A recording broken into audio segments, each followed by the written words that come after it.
The value of psychometrics in employment decision making. We'll be discussing measurement for description, prediction, and modification of behavior. Under that theme, we'll focus on the value of psychometrics in employment decision making. We'll start off with the scenario so that we can enhance your understanding.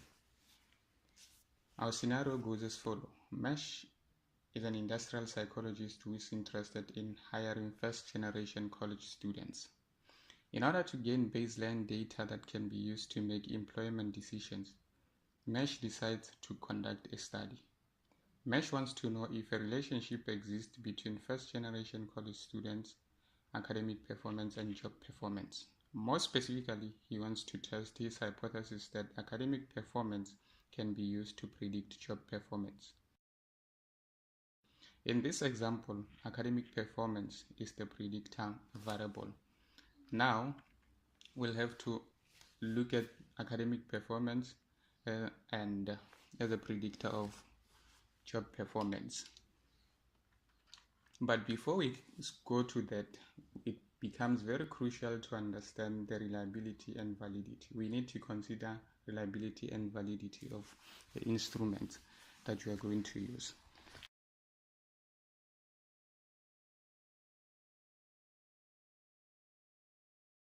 Reliability refers to a consistency. That is basically one of the most important elements of test quality. It has to do with the consistency, reproducibility, or examinee's performance on the test. However, there are several methods for computing test reliability, and that includes test-retest reliability, parallel forms reliability, decision consistency, internal consistency, and inter-rater reliability. When it comes to validity, we refer to whether or not the test measures what it claims to measure. On a test with high validity, the items will be closely linked to a test intended focus. There are several ways to estimate the validity of the test, including content validity, concurrent validity, predictive validity, and phase validity. So those becomes important, and in determining the reliability and validity of a measure, it will also help us to make sure that whatever selection or the selection process that will be carried will be fair and will also enhance the legal defensibility of the selection process.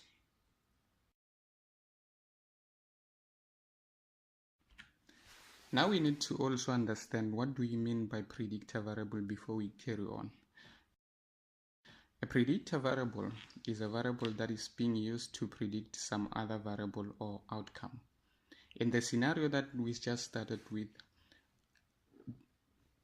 Mesh is using academic performance as a means to predict another variable, which is job performance. However, there are relevant strategies that need to be used to collect and combine predictor information.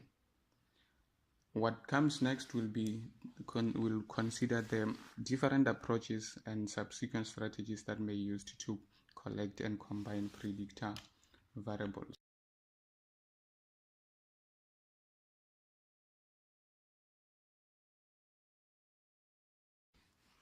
So in terms of the strategies for combining predictor scores, applicant information is obtained using more than one predictor.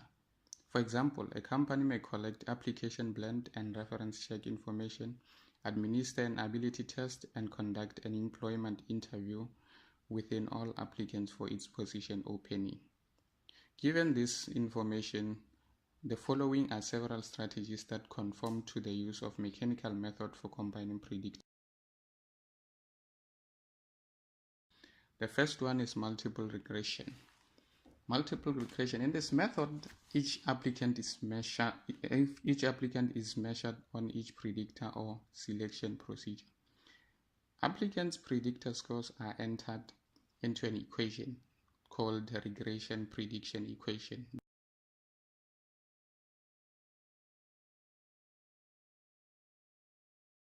The second strategy is multiple cutoff. With multiple cutoff, each applicant is assessed on each predictor. All predictors are scored on a pass-fail basis. Applicants are rejected if any one of the predictor score falls below a minimum cutoff score. The third one is multiple hurdles. In this strategy, each applicant must meet the minimum cutoff or hurdle for each predictor before going to the next predictor. To remain a viable applicant, applicants must pass the predictors sequentially. Failure to pass a cutoff at any stage in the selection process results in the applicants being dropped from further consideration. The last one is combination method. With the combination method, an applicant with any predictor score below a minimum cutoff score is rejected. Then the applicant to remain can be rank ordered based on their overall scores calculated by the regression equation.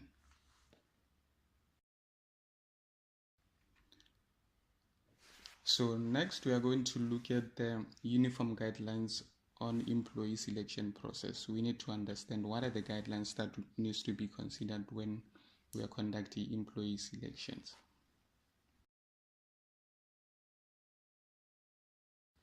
The definition of employment decision may not be straightforward, as many compliance professionals might think. In our experience, many professionals define employment decision as a decision to hire or not hire somebody. The uniform guidelines on employee selection procedures, in contrast, cast as much wider net as it encompasses.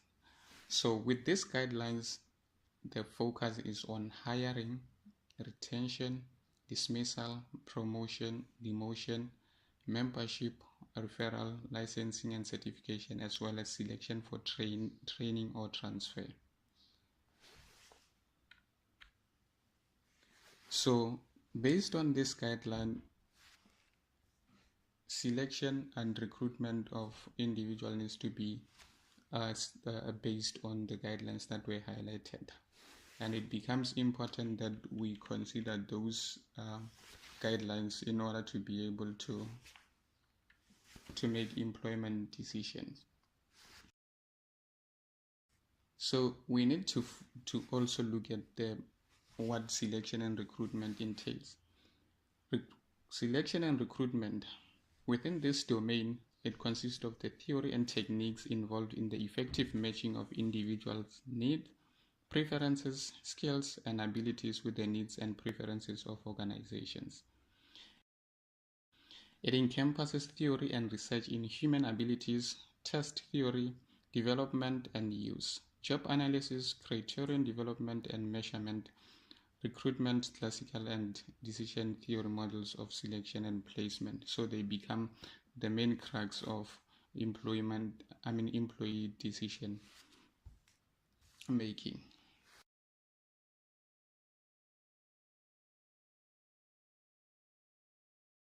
So we are going to now focus on the different approaches that are used for making employment decisions.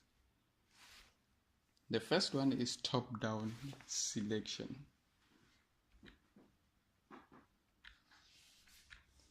With top-down selection approach, the top-down selection approach rank order applicant scores from the highest to lowest. So this has to do with where the position of the applicants in terms of their scores. And the second one is cutoff scores. A cutoff score represents a score on a predictor or combination of predictors below which job applicants are rejected. We want to know who falls above or below the cutoff scores. And then the last one is bending, which involves consideration of adverse impact arising from the use of selection procedures. Here, consideration centers around race, gender, and other demographic and discriminative factors. So one will ask, why do we need to consider this? Why employment decision making becomes very crucial in this instance? The main factor is around legal defensibility and it's around fairness. We need to avoid bias in the selection process and employment decision making. We need to ensure that there is appropriate resolution of actual and perceived conflict of interest. We need to guard against that.